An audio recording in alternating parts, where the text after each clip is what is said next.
انہوں نے یہ حوالہ پہلا پیش کیا سبا سنابل کے حوالے سے فوائد السالکین میں ہے کہ خواجہ معین الدین چشتی اجمیری قدس سرہ نے فرمایا کہ میں حضرت مخدوم شیخ یوسف چشتی قدس سرہ کی خدمت میں حاضر تھا. ایک شخص بیعت کے ارادے سے آیا, خواجہ کے قدموں پر اپنا سر رکھا اور عرض کیا بیعت کے لیے حاضر ہوا ہوں. خواجہ پر کیفیت طاری تھی. یہ بات نوٹ کریں, مسلم شریف کی وہ حدیث نکال لیجیے. کیا کہ خواجہ پر کیفیت طاری تھی, ان کی میں وضاحت ذرا بعد میں کرتا ہوں. اور پھر فرمایا کہ اگر تم کہو کہ لا الہ الا اللہ چشتی رسول اللہ تو میں تمہیں مرید کر لوں. چونکہ وہ شخص دھن کا پکا اور سچا تھا, اس نے فوراً اقرار کر لیا کہ خواجہ نے بیعت کے لیے اسے اپنا ہاتھ دیا اور اسے بیعت کر لیا.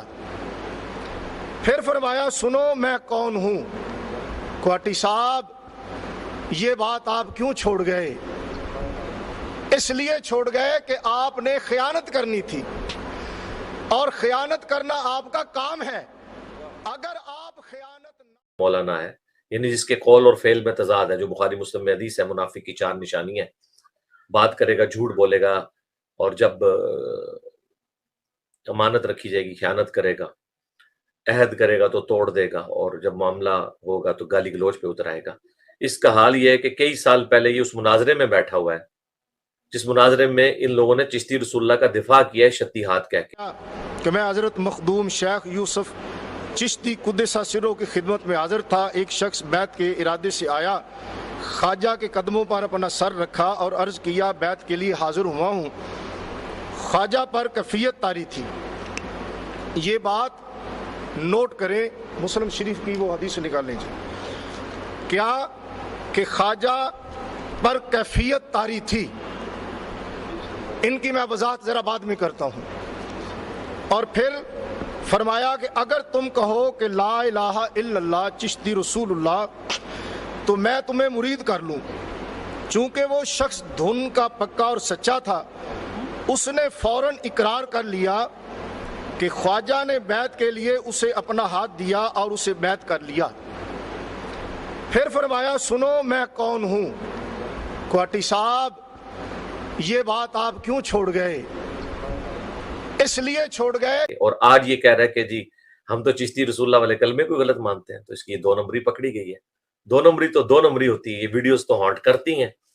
اس وقت تو شتیہات کہہ کے مان رہے تھے یہ لوگ, اب جب ہم نے ہائی لائٹ کیا تو آپ کہہ رہے ہیں ہمارا کلمہ ہی نہیں ہے. یہ تو میں نے آپ کی وہ چیز پکڑی ہے کہ آپ کا پورا فرقہ الٹ دیا اللہ کے فضل سے. اعلیٰ حضرت کا نامکمل مشن تھا جس کی تکمیل میں نے کی ہے. آپ کی گستاخانہ عبارتیں پکڑ کے انشاءاللہ ٹائم قیامت تک ہے جواب دینا اس بات کا کہ اس وقت دفاع کیا تھا. اب تم پہ کون سا حق ایسا کھلا ہے کہ جس کی وجہ سے چشتی رسول اللہ سے انکار کر رہا ہے, وہ بھی ایک چھوٹا چوزا. مفتی منیب الرحمان نے نہیں کیا, بڑے علماء نے نہیں کیا, نہ وہ کریں گے.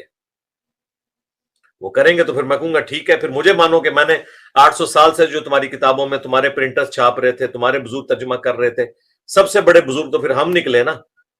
ان کا ساروں کا علم غیب فارغ ہو گیا جو آپ لوگ کلیم کرتے ہیں, ان کی بزرگی فارغ ہوگی, یہ گستاخانہ باتیں چھاپتے رہے.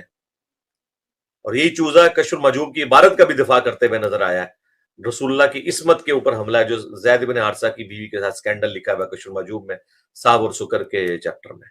تو انشاءاللہ تعالی پہلے بھی ان کے باقی علماء ایک ایک کر کے سامنے آئے, انہوں نے اپنے فرقے کا جنازہ نکلوایا ہے, دیوبندیوں میں بھی, اہل حدیث میں بھی, بریلویوں میں بھی. تو ایک دفعہ بھی جنازہ ہو چکا تھا, میرا خیال ہے دوبارہ جنازہ پڑھوانا ہے, تو اس کے لیے آگے انشاءاللہ تعالی ان کے لیے مصیبت رہے گی انشاءاللہ تعالی. باقی میری ویڈیوز دیکھ لیں.